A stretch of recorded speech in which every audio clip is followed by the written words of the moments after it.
Hi, Brad. Hey, JMR. Hey, how you doing? Hey, I'm gonna put you on a headset and on mute to listen to the conversation as long as you know I'm here. Sounds good. Okay, great.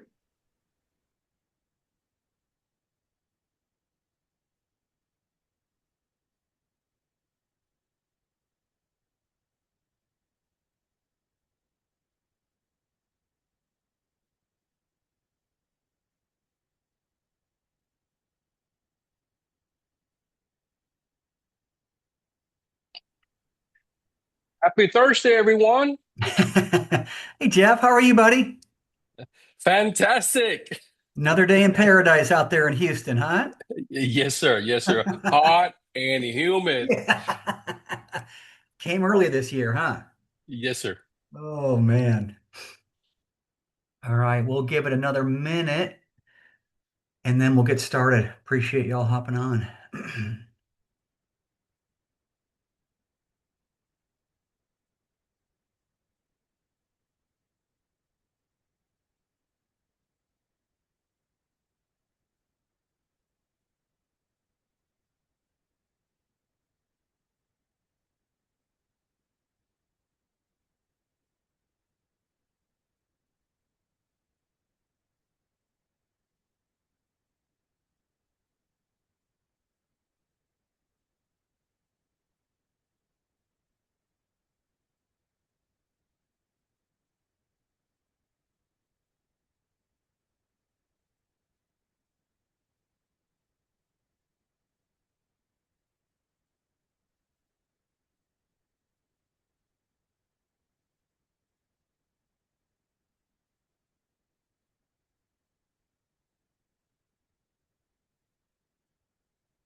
All right, let's go ahead and launch into today's content. Thanks so much, you guys, for joining me. Today we're going to talk about our job as a realtor when it comes to new construction, and then how to get more of this business. So today is a free 1 hour CE credit. Got to have your camera on. If you want credit, go ahead and put your name and license number in the chat. You don't need to worry about putting in the dash SA or dash B if you're a broker. I'll figure that out. So if you want a free hour of CE credit, please go ahead and put your name and license number in the chat. We'll be sure to get that to you. So for this, I will have to share my screen. Okay. Today's content is going to be a little bit different than how I normally approach working with builders. So about 80% of this content is going to be about what we do when we acquire a client that wants new construction, and really how we prove and articulate and live out our value. And the reason why I think that's important is because, I mean, I experienced this the hard way early on. I took this guy out and probably toured 15 or 20 homes, and things were on a real good momentum. And I didn't hear from him for a week. And I reached out multiple times, finally got a hold of him, and he said, "Oh, I decided to go with a new construction home. I don't need a realtor." Okay, and so today we're going to talk about how wrong that gentleman was, and to kind of prove, what we do when we acquire a client that wants new construction. Okay, today's mission, we're going to unlock the secrets to expanding your real estate business by forging successful relationships with builders. Um, in boosting builder business, local real estate agents will learn the essential strategies and tactics to tap into lucrative, like that word, lucrative world of new construction. This course is designed to empower agents with the knowledge and skills needed to establish fruitful collaborations with builders, ensuring a steady stream of high quality listings and increased revenue. So, to work with a builder, I just think this is relationship building at its finest. It's going to take time, and in order to kind of understand the mindset of a builder slash um, salesperson in a model home, you have to understand that they see a lot of us that parade through here, right? And they don't know who to believe, they don't know who to trust. Take it from me as an instructor at Champions, I see lots of students that, go out and get their real estate license, and there are dozens and dozens of them every month. All right. And so those folks go to brokerages where someone like me tells them they should look into getting builder business. And so they go out and they talk to a salesperson in a model home one time, and they leave and they never follow up. And in that conversation, they talk about things like, hey, let me take over your overflow buyer clients, or can I do an open house for you? It's all about them, right? And so just understand that if you go approach a salesperson at a new construction site, or even the builder themselves, if we're talking about smaller builders, you are going to be met with skepticism. Okay. However, if I told you that if you commit to the follow-up process, that within a year, you could be on your way to 4 to 6 closings with lots more referral business thereafter. I'm sure that you would all raise your hand and say, where do I sign up? Okay. But if you at all keep on top of real estate trends, you don't have to look far to find an article that talks about every couple of months the barometer of new construction. Because for years, arguably a decade or more, there has been a real supply issue. And a lot of times, how healthy the economy is measured by new construction starts. And if they're down, times are bad. If they're up, times are good. Okay. And so my point in mentioning that is that this will never go away, especially in Texas. Okay. And so this is a very, very worthwhile source of business to get into. And I'll say what I always say, time will pass anyway. And so if you walk down this path of trying to get builder business and nothing happens in 6 months, my response is going to be, I'm not surprised, right? Because it's going to take a while to build those relationships. But if you stay at it, um, the foundation you're laying today will bear fruit, because this is one of those few sources of business that will never, ever go away for a realtor. Okay. So let's talk about a builder's role and their priorities. What are they most concerned about? So you got um, production builders. So these are going to be people like D.R. Horton, Pulte, Lennar, right? Big institutional buildings. They work on volume, and man, they have their standard processes down. Okay, I just went through this. I bought a D.R. Horton home, closed in mid-December, and man, I didn't have to think at all. And so that is their value proposition. Then you got custom builders, who I would kind of classify also as smaller independent builders, and they're going to be client driven. They're going to have flexible timelines, more personal decision making, but they are going to have fewer systems that ensure a smooth transaction. That's a general statement, but that has been our experience. Then you got spec builders that do nothing but just crank out, homes that where people don't get to pick out anything. And it's all about, getting them built as quickly as possible and meeting the expectations of their investors. So what are builders most concerned about? So when I mention these terms, builders, small builders, institutional builders, in your mind's eye, you should picture one of two people. Either a salesperson that sits at a model home Thursday through Sunday for D.R. Horton, Bloomfield, Lennar, uh, American Legend, whoever. Or you would be thinking about a smaller independent builder who, the owner once was a construction worker, got tired of working for someone.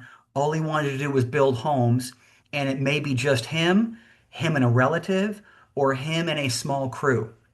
And so that second bucket is kind of where the gold is because all they want to do is build a home um, as efficiently as possible and as cheaply as possible. But they also, so that's where their strengths are. Where their strengths are not is typically when it comes time to sell the thing, right? So that's where we come in, right? So the first thing they're concerned about is a profit margin, all right? The next is how quickly can I get this done? How efficiently can I get it done? Um, where are my blind spots? Where am I vulnerable? What's my liability, my risk? Maintaining the control of the contract process, especially if you're a small builder, and brand reputation with consumers, lenders, and us as realtors, right? And marketing, right? And then, man, their goal is the same as ours. They want to move inventory. So everything, let's see, the first four is I would consider their wheelhouse. The last four is us. That's where we come in, right? Because I think, I mean, I'm glad that these are down here as priorities because it really brings to light, if you've ever worked with a smaller builder, um, how poorly they do this. Okay, so that's where we come in. And if you're just joining and you want credit, again, make sure you put into the chat your name and license number, and I'll be sure to get you your hour after we drop off. Okay, so let's talk about how those objectives actually influence our transactions. So, for the most part, builders are going to use their own contracts, right? And so this is where the O in old car comes in, obedience, right? So it's okay, by the way, as a TREC licensed real estate agent to let a builder use their own contracts. Okay. Now, if you align with a smaller builder, that's a real good chance that they don't have their own contracts. So it's a good thing we do, right? So we have new construction incomplete, new construction completed. Okay. So be educated in those contracts. They're not a whole lot different than a pre-owned home. Um, Incentives to us and the client may be tied to using their lender, using their title company, or specific closing timelines, okay, such as financing. Um, for a while there, where this kind of came into play was that if your client wanted to purchase a new construction home, uh, and they had to sell their home to do that, for a couple of years there, that wasn't flying, right? But now that is more the case. A contingency, especially if the home isn't built yet and you don't have to move in for 60 or 90 days, a contingency is accepted a little bit more. Um, Again, how builder objectives influence transactions. Upgrades, design center allowances, and change orders can extend timelines. Warranty programs affect expectations, so builders rely heavily on a very structured warranty process. Um, and and that's definitely an objective because everybody wants convenience, right? And they want to have that warranty turned over whenever they move in.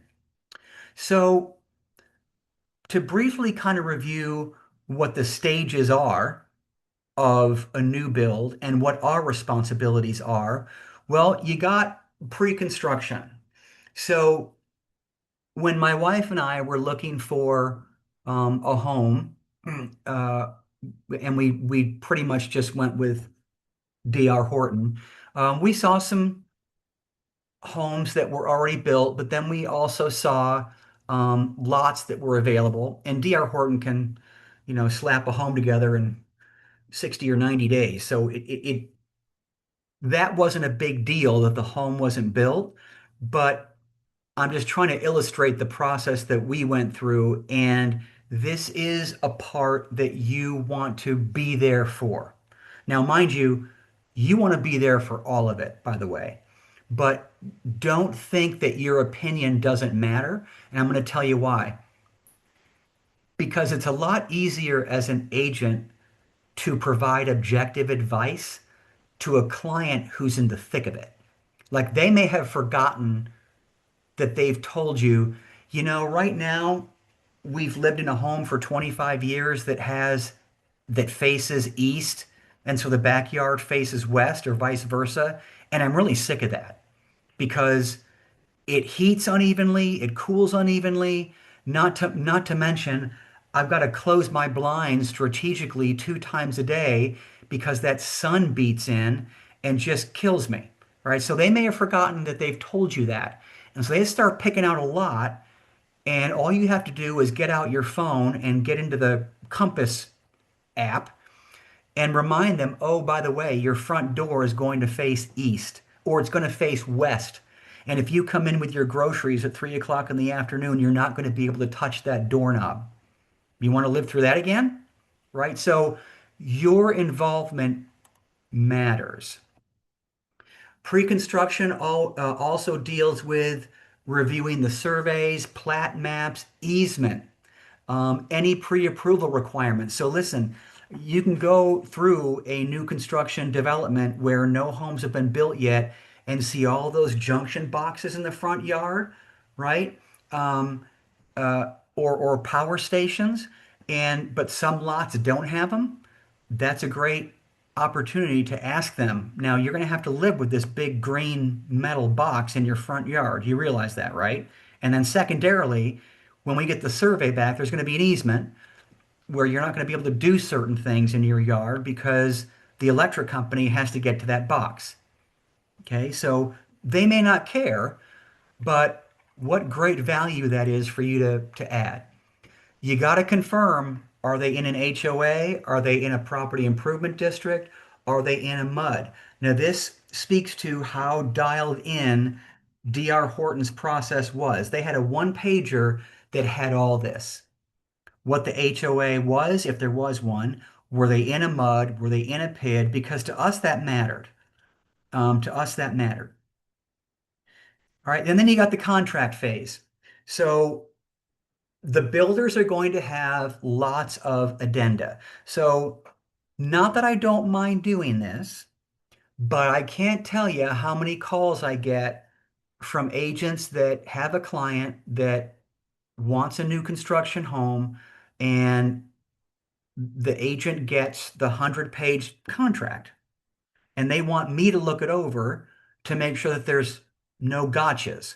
Well, again, I'm happy to do that, but that's y'all's job. All right. And if you're familiar with working with certain builders, they're all going to be the same. Okay. So you're looking for, by the way, closing delay clauses, and every builder contract has them. Earnest money clauses, which means that how close to closing can I get before I can back out and get my earnest money back? Fun fact, most of the builder contracts, once you sign them, that's it. I mean, you can back out and not get sued for performance, but you're not getting your earnest money back, typically. All right, so that's one thing you need to look for. I mention these two things because they are the most important.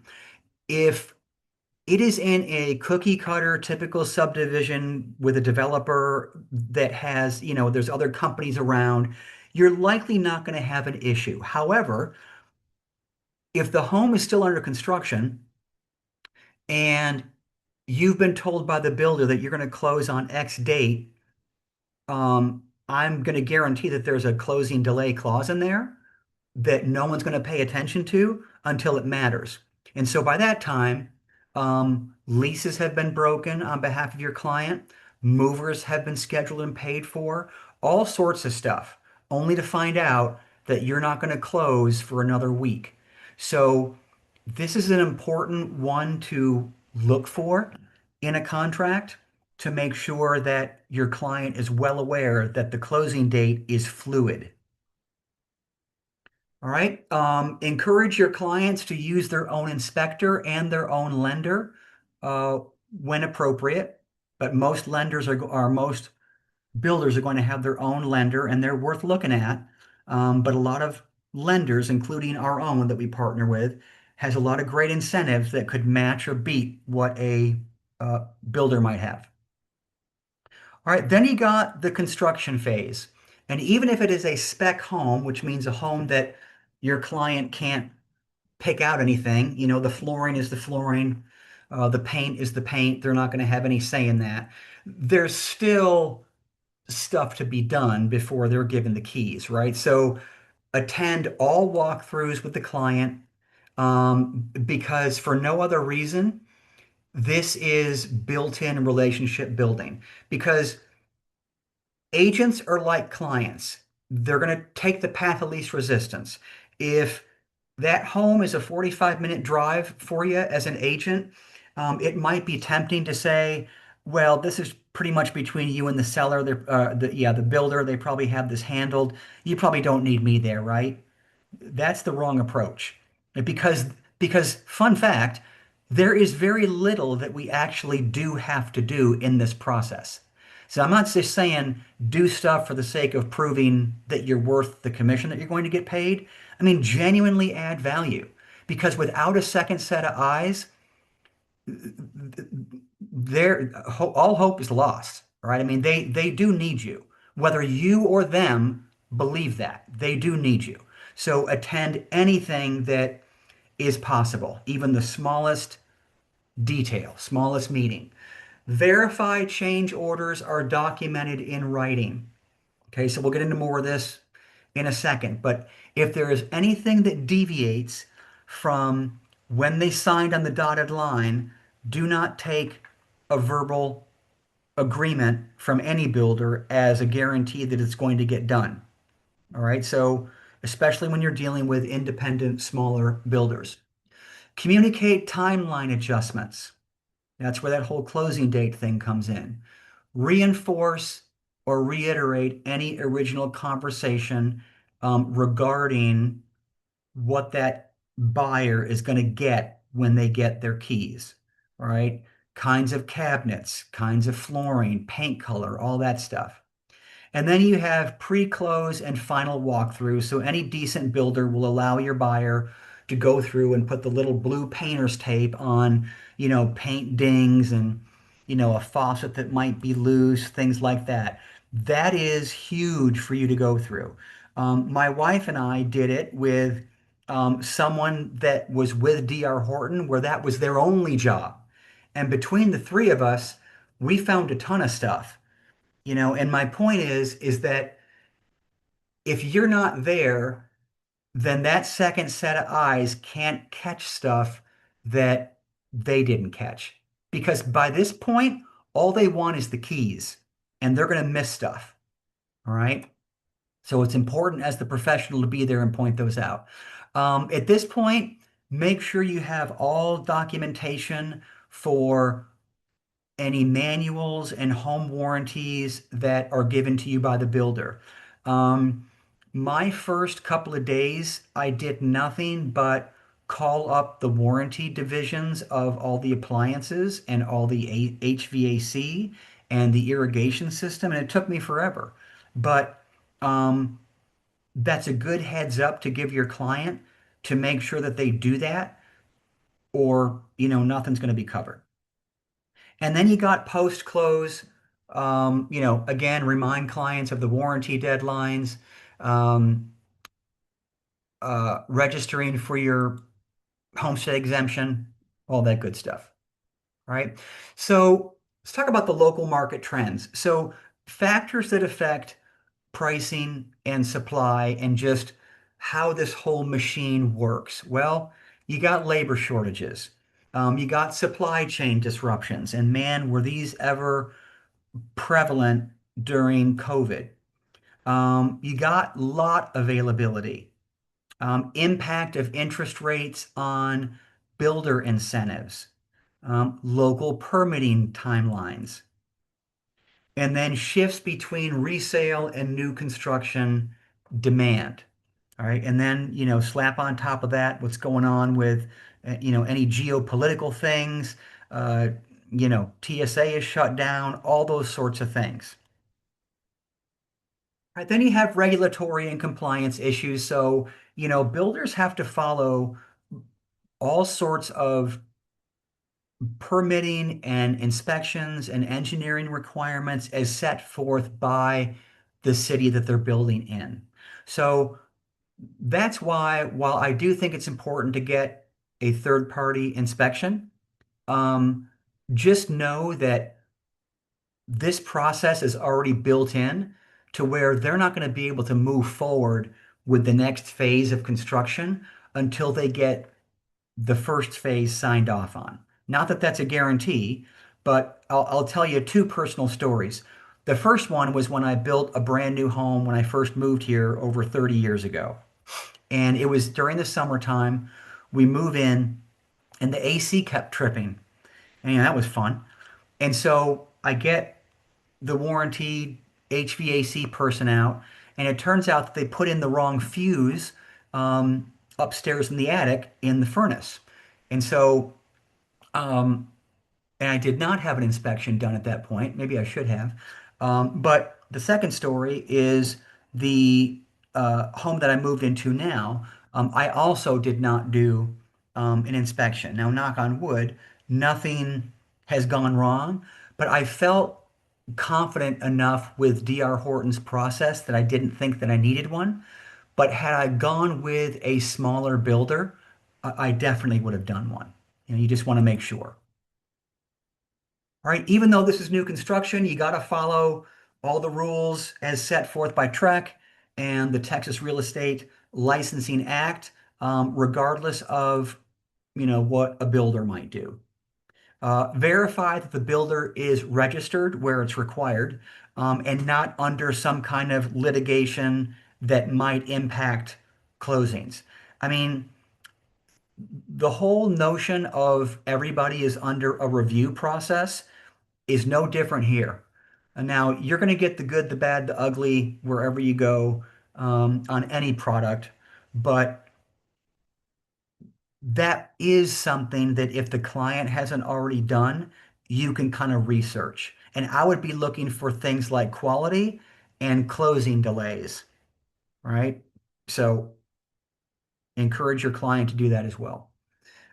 Disclose any foundation issues, soil movement areas, flood zone, that's a biggie. Drainage concerns, you know, you're not going to run into that a whole lot, but still need to be mindful of it. So, best practices with developing relationships with builders. So, you're not going to have to look far to find a bunch of developing communities. I mean, they may not be in your backyard, but you're not going to have to go far. They're building everywhere. All right. So my advice would be to visit a local community, and the key word is regularly. All right. Anything we do in real estate, the only way you're going to be successful if you are the last person standing, because too many of us give up too soon. So regularly is key. And I'm going to tell you why that's also a good idea. Because if you're a salesperson in a community, that is a temporary assignment. Once that subdivision is built out, you're on to the next one. And if you've built a good relationship with that person and you're just kind of clicking, wherever they go next, they're going to remember what you did for them and how you made them feel, and continue to want to grow that relationship. Network with on-site reps, learn construction timelines and incentive cycles. It's different for every builder. Be reliable. right? Show up on time, keep your commitments, various communication strategies.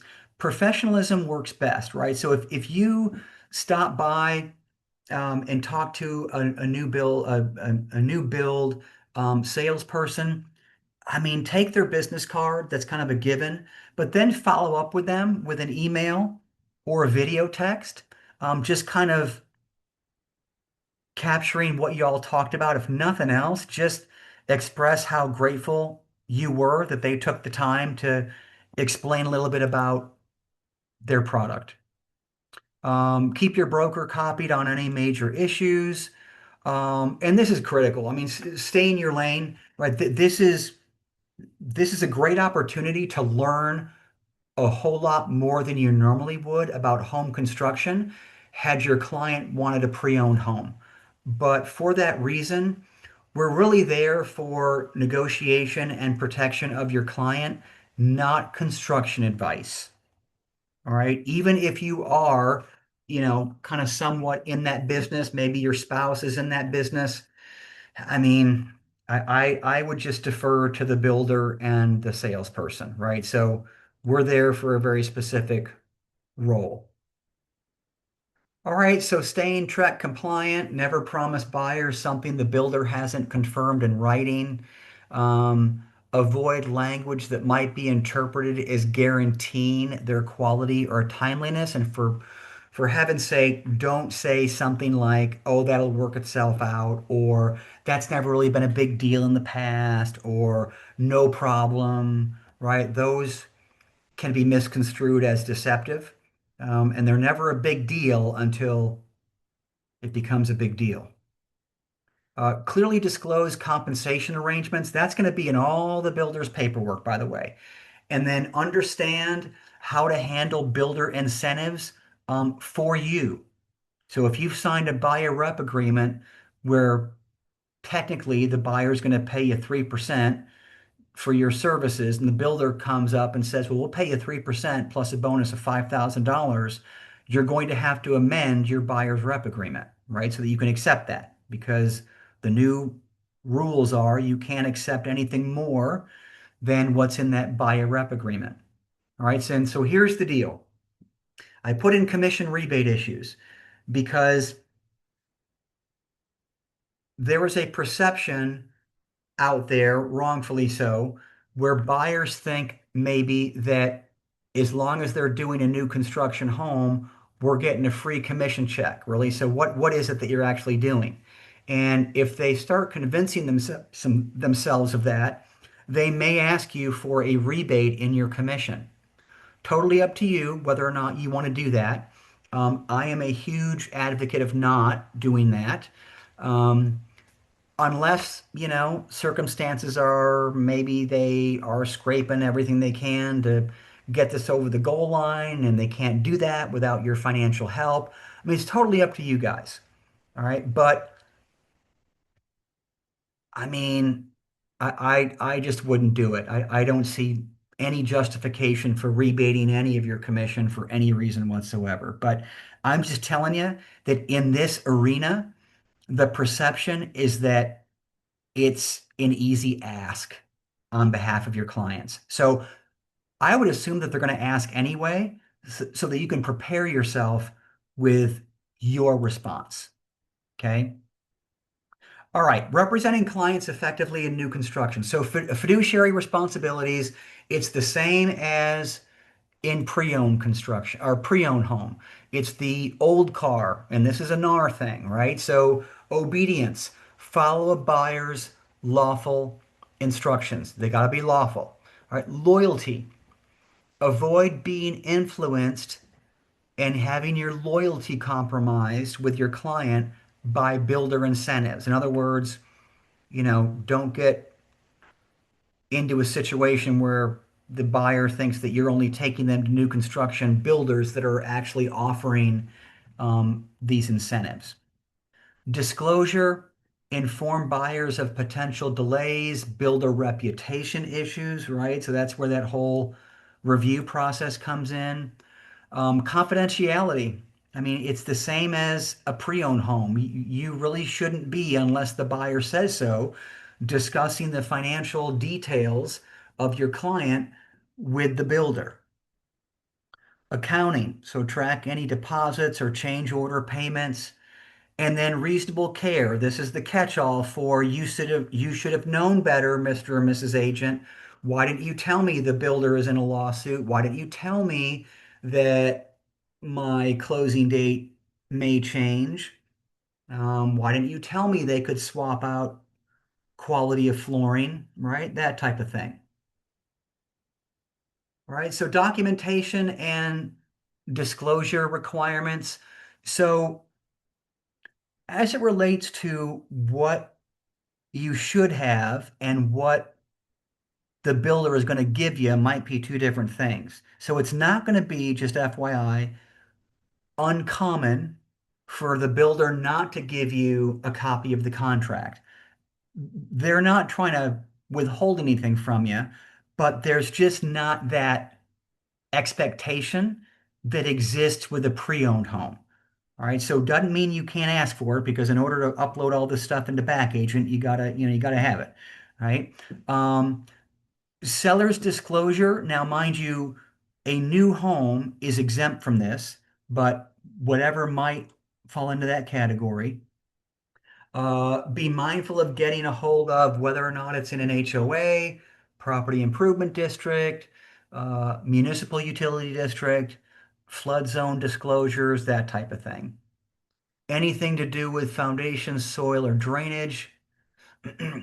And then structural warranties versus workmanship warranties. So the thing that makes conveying any home from seller to buyer easier and um, stress-free is the guarantee that if something goes wrong, once your buyer gets the keys, it'll be an easy process.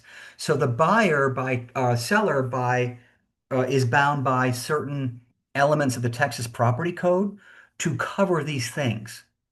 Okay, so I wasn't going to cover that today, but that exists out there, and it would be a really good idea to research what those built-in guarantees are, because they impact foundation, structural.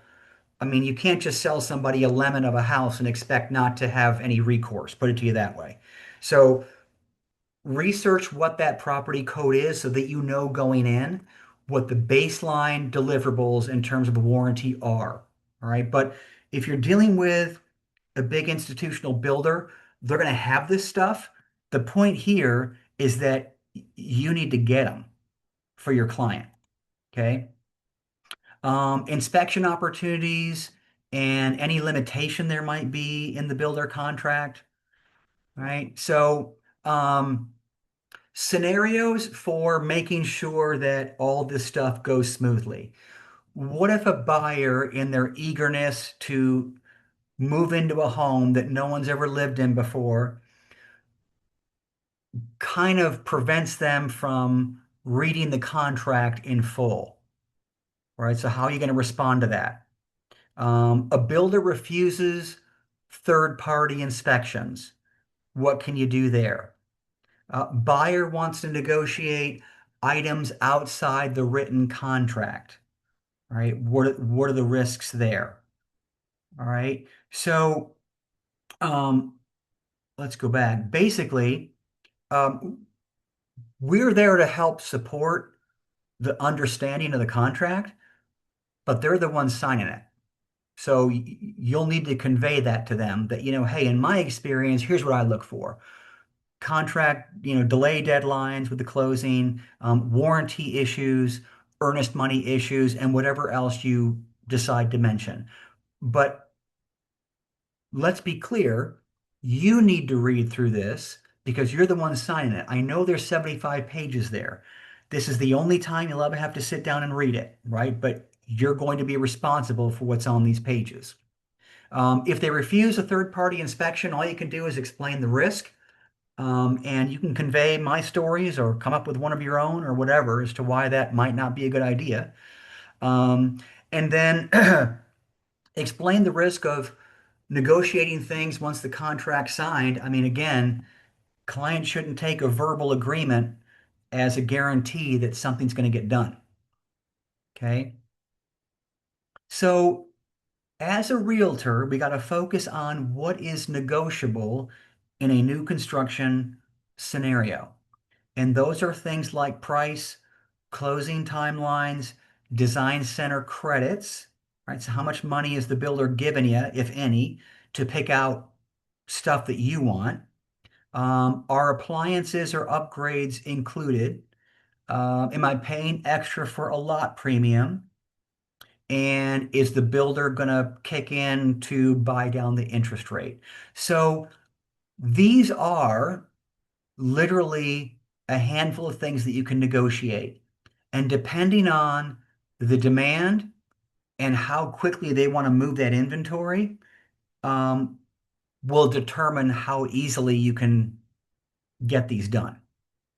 Okay. And um, everything is up for negotiation. Do not assume that a builder is just going to be, this is the price, take it or leave it. Um, all of this is negotiable. You got to ask. Okay, clarify any verbal commitments in writing before signing.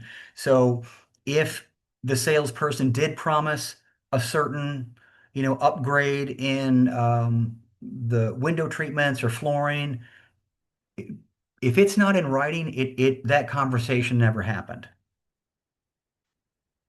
Okay, and I would advise your clients to at least look at another lender just to compare to see if the same incentives exist. All right, so common contract elements in the builder's contract, earnest money deposit, and any refund conditions that have to be met. What happens if the construction is delayed? What about the warranties? Uh, and in that same subject, what's covered? Is if I move in and see a ding in the paint that wasn't there, are you coming back to repaint that, or is it just if, foundation starts cracking?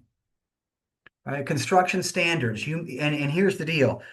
You may want to walk the site and preferably with your client on off hours when people aren't putting on a dog and pony show to make sure that, you're signing the contract. All right, so go there when the construction workers are working. Are you getting a feeling that things are getting missed or that they're going as planned? Right? And then other contract elements would be closing contingencies or the absence of that. All right, so mitigating legal and financial risks. So document changes via any kind of change order process they might have. Again, if it's not in writing, that conversation never existed. Know the limits of your role, though. Do not interpret construction quality.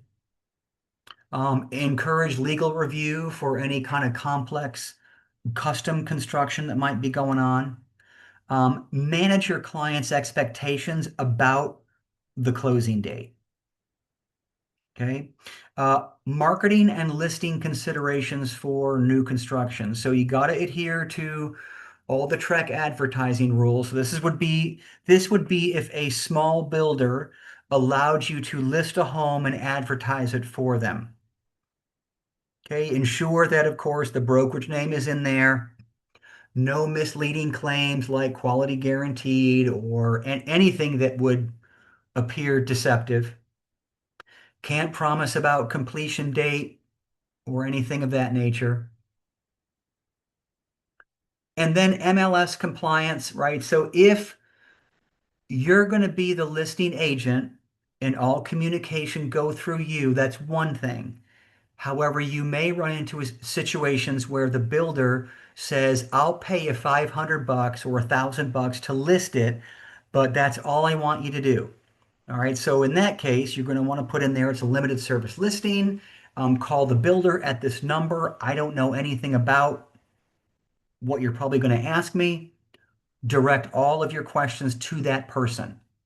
Okay, but if you are going to be the person that all that communication goes through, then please be aware that if it's not completed, then you can't take a picture of a home that is completed and say, well, this is what it's going to look like. Most builders will have a rendering of what it will look like. That's fine. Or the floor plan, that's fine. And then it also says here you have to represent the square footage honestly. So you've got to make sure that that is as accurate as you know it to be. And then ethical marketing practices obviously don't exaggerate the builder's reputation or what the end product's going to be. Don't imply any kind of partnerships or endorsements unless there is one. Um, Disclose any compensation you receive from the builder beyond the standard commission. All right, and then managing certain risks. So common challenges are going to be construction delays, material substitutions. Yeah, I know you wanted, um, this kind of flooring, but I couldn't get that exact one. So I'm going to do it this way. Now, some builders will just do it and they won't ask you. That's obviously not what you want. You want your client to be included in that conversation. Um, Another common challenge, any miscommunication between the buyer and the builder representative, incomplete or unclear change orders, warranty misunderstandings, appraisal issues if the market is, taken off. This is another clause that is usually always in a builder contract, which is here's the price. If it appraises for less, too bad. That's a very, very common thing to see in a builder contract. Okay, now 99% of the time it's going to appraise, but it's going to be that 1% where it doesn't that you're going to have to account for what happens. So look in the contract for the what happens part. HOA or taxing district surprises. All right, so strategies on how to do that or mitigate that.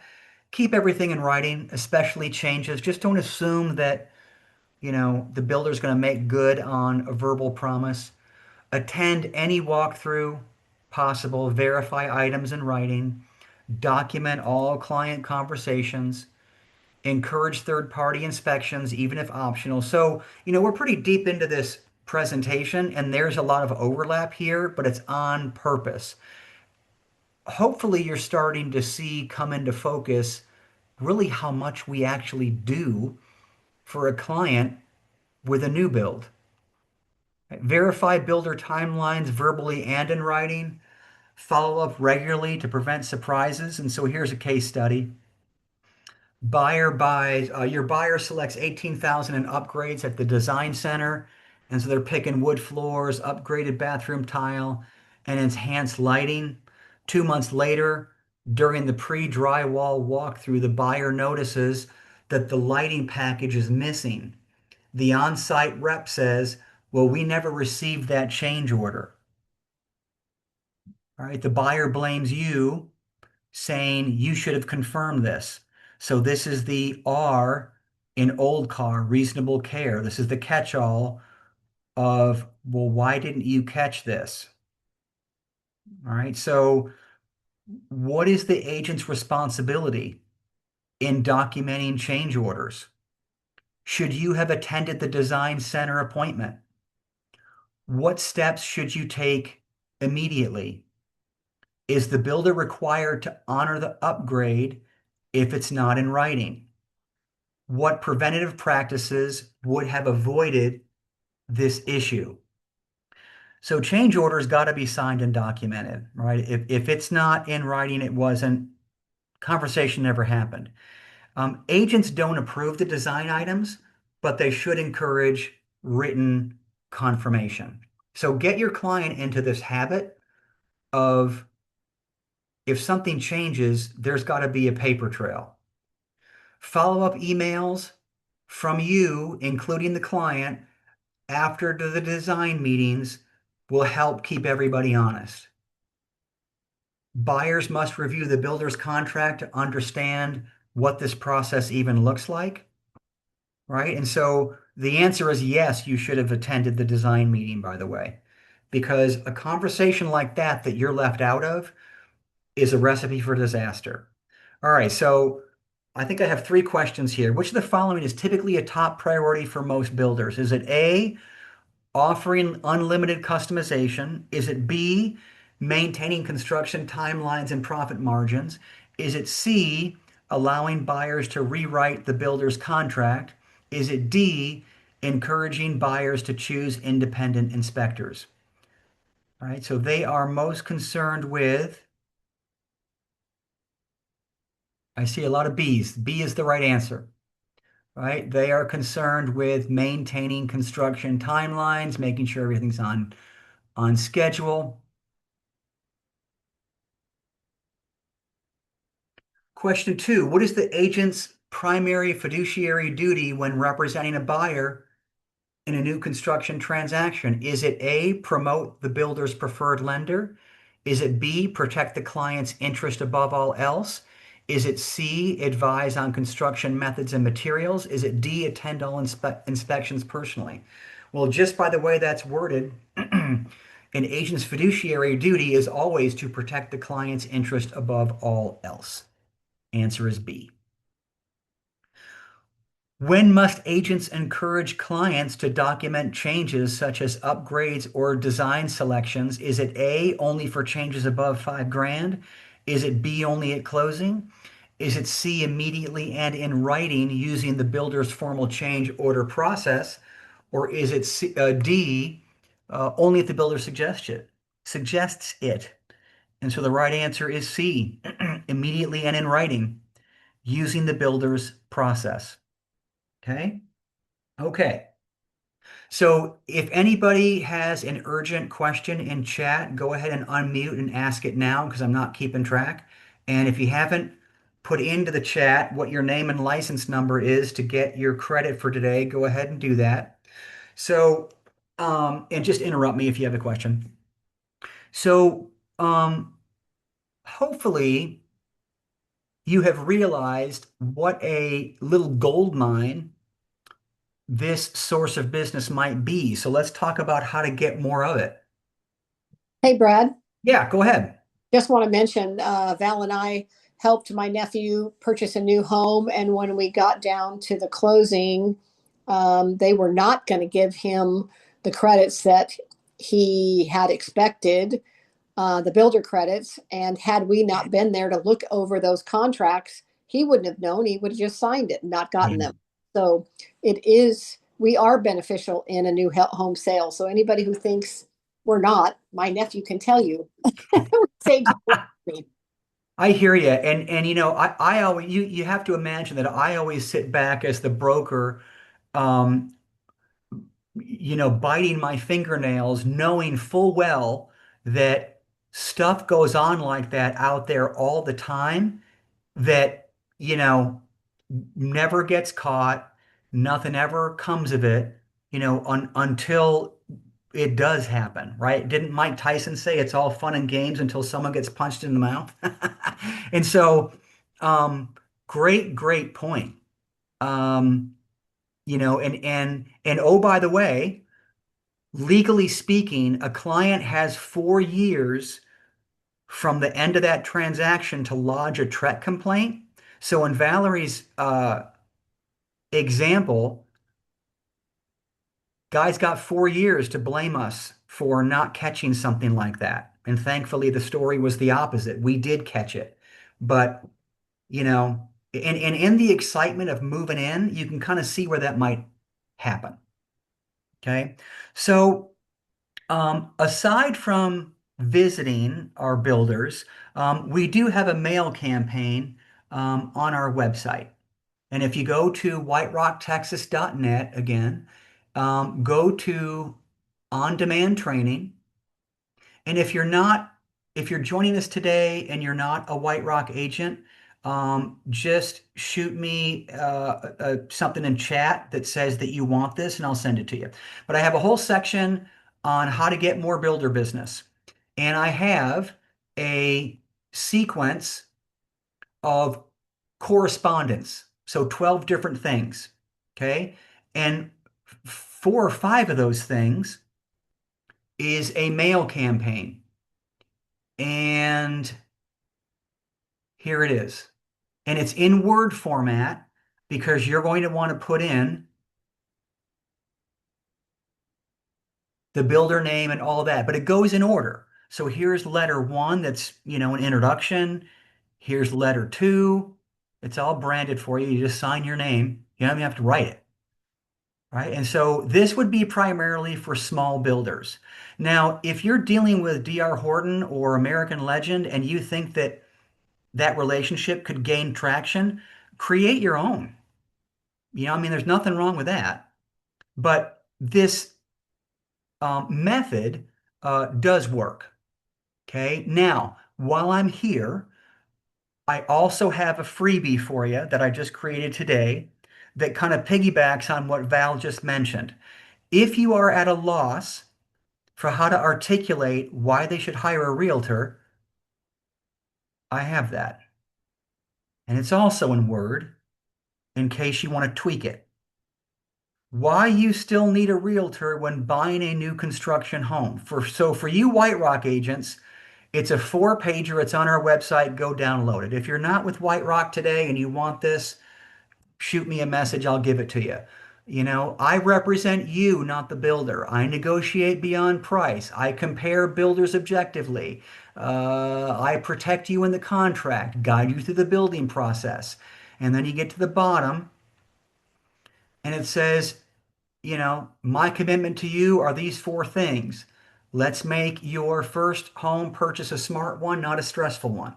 Right? So these clients, builders, not your client, but builders are a perfect example of why you need to have a packet of stuff because they see too many of us to remember who we were and what we said. But you leave something behind like this, they're going to stand up and take notice. Okay, so it is all written here for you. Let me go back. All right. You can then go, if you're at a total loss and you don't want to drive around, go to texasbuilders.org.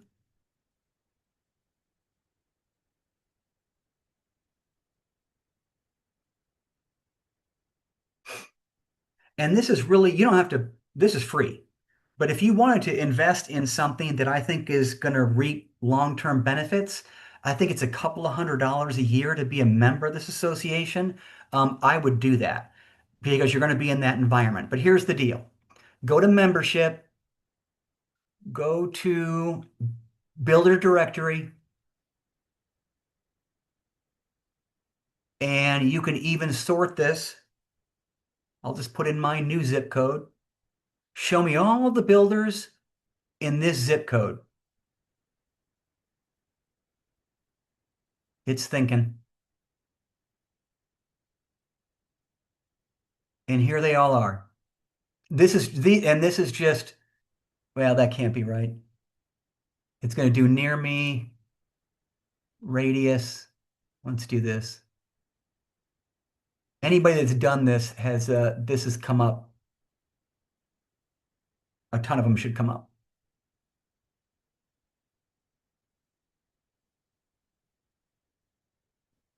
I mean, there's my subdivision still being built out. But if a bunch don't come up, then I put in something wrong. Yeah, I put in something wrong.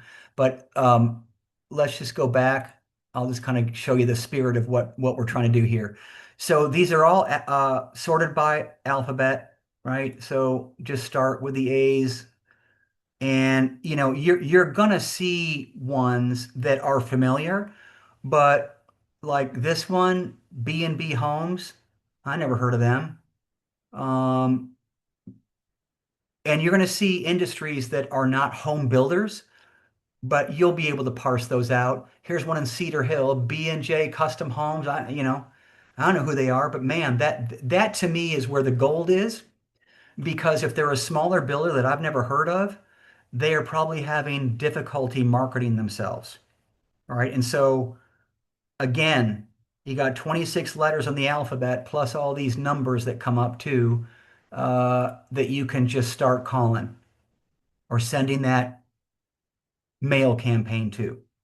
Okay. So when it comes to prospecting in real estate, there's always a fear of running out of people to call or just finding people to call.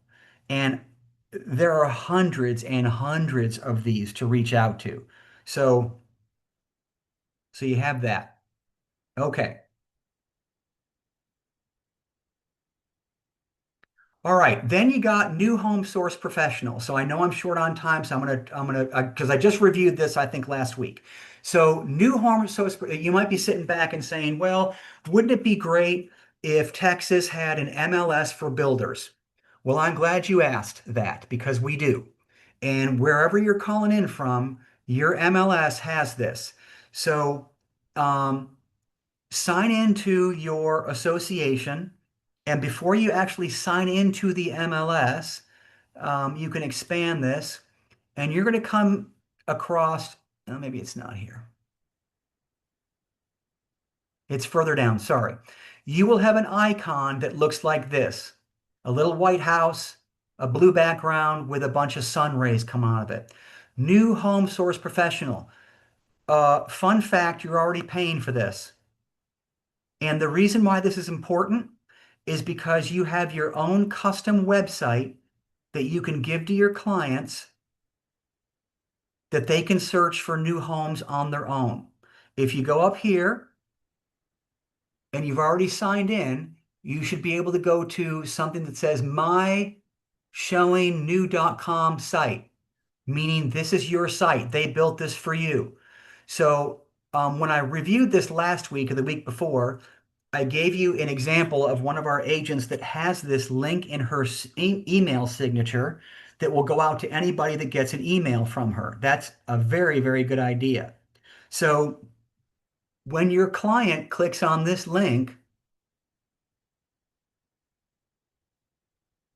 it's going to be branded just to you. You notice I put my picture up here, logo. And when you look on a new home, I just have this in Katy, Texas. Let's say your buyer is looking, they're interested in this one, 314,990. Geez, I didn't think there was anything in that price range. I'm interested in that. Let's click on that. Well, when your client clicks on it, the builder and the builder's name is in there, but the contact information is not. And that's because you don't want them going to the builder, you want them going to you.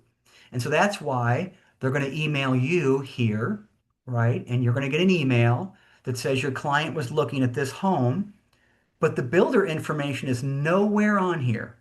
So it's going to be very, very difficult for your client to take the time to reach out to the builder themselves, right? That's the purpose of them giving you that link. Okay, now, not every builder is in here, but most of them are. Most of them are. Okay, so man, what a great thing to take off your shoulders. They can do this themselves, and they will, right? 90+% of the home search starts online. And if they're interested in new construction, give this link to them and say, have at it. Okay.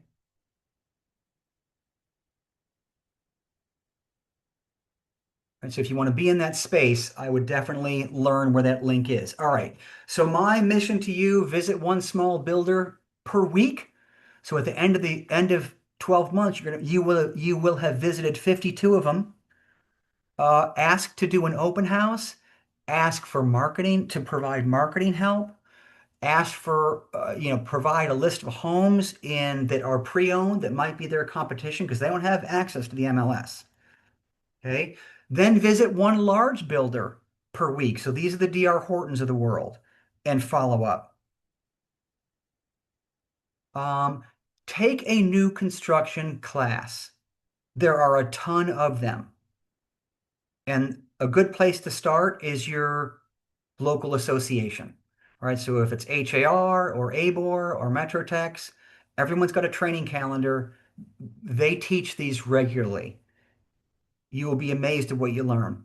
Partner with an inspector to tag along on a new home inspection, right? On our onboarding resources list, we have the name of an inspector, Atomic Inspections. He happens to be a realtor also with White Rock. I'm sure he'd be more than happy to have you tag along. And then lastly, create a builder packer. That's not right. Packet. Create a builder packet. So as I've expressed before, nothing will scream I'm professional than a nice clean folder with that flyer that I just brought up before, a one-page resume on who you are, and some sample marketing material, right? So that communicates I'm serious about being your long-term partner. Okay. And so that was it. So if you're not with White Rock, this is my contact information. If you need some of these resources, or if you're interested in hearing more about the brokerage, that's kind of how you reach out to me. Um, but that was it for today. So are there any other questions or concerns? Fabian, good to see you today. Hope you're safe. And this is your last chance to put in the chat your license number and name to get your credit for today. So any questions, comments?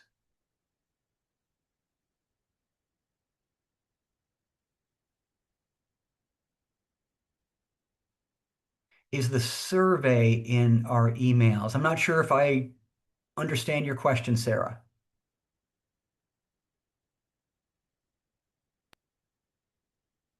I think she's saying the survey for the White Rock, I believe. Is that correct? Or is today's C class? Oh, there would be no survey for the actual class. But Sarah, you can reach out to me separately if you have more questions.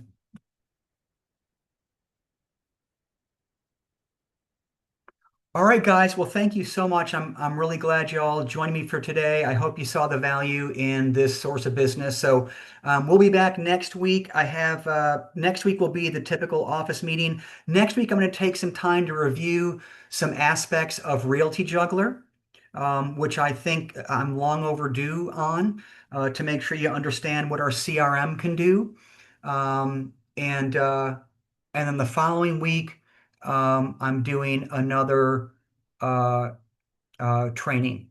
So I have the topic already done, and that is about multiple offers. I forgot for a second what the topic was, but I have a whole class on how to deal with multiple offers. If you don't think that you need it, you do, because um, business is picking up, and a lot of realtors lately have talked about multiple offer situations that they are in, and many of us don't know how to navigate through that. So I'm going to jump on and teach you. All right. So awesome. Well, thank you guys, and we will see you next week. Appreciate you. Have a good rest of the week.